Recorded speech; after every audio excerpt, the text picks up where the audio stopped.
Allahu, Allahu, Allahu, Allah, Allahu, Allahu, Allah. He said there is not a single verse in the Quran which speaks about evaporation. Quran says in Surah Tariq, chapter number 86, verse number 11, Rajas Sama, that by the capacity of the heavens to return. And almost all the commentators of the Quran, they said that this verse of Surah Tariq, chapter 86, verse number 11, refers to the capacity of the heaven to return back rain, meaning evaporation. Dr. William Campbell, who knows Arabic, may say, why didn't Allah subhanahu wa ta'ala specifically mention وَالسَّمَاءِ ذَاتِ الْمَطَرِ, meaning the capacity of the heaven to return back rain?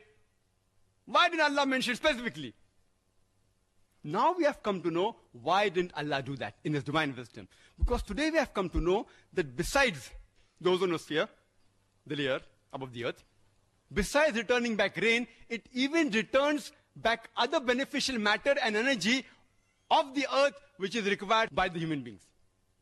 It does not only return back rain, today we have come to know it even returns back waves of telecommunication, of television, of radio, by which we can see TV, we can communicate, we can hear the radio. And besides that, it even returns back the harmful rays of the outer space, back on the other side, and absorbs.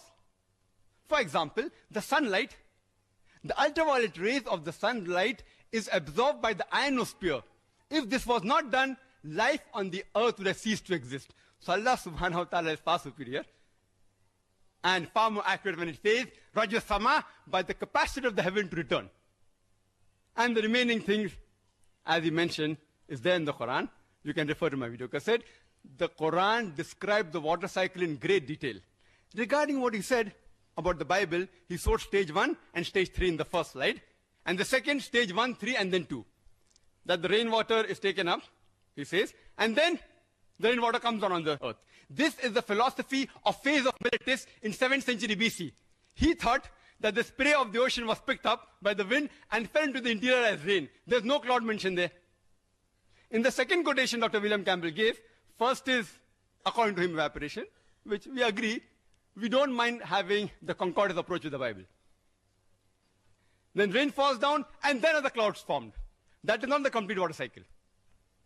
Alhamdulillah, the Quran describes the water cycle in great detail, in several places. How does the water rise, evaporates, form into clouds, the clouds join together, they stack up, there's thunder and lightning, water comes down, the clouds move into the interior, they fall down as rain, and the replenishing of the water table, and Alhamdulillah, in great detail. The Quran speaks about the water cycle in great detail in several places. In Surah Nur, chapter number 24, verse number 43. In Surah Rum, chapter number 30, verse 48.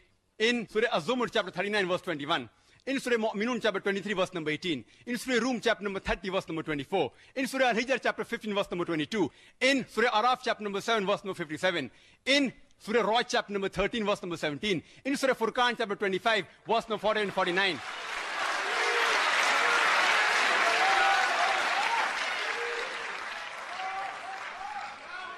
In Surah Fatir, chapter number 35, verse number 9.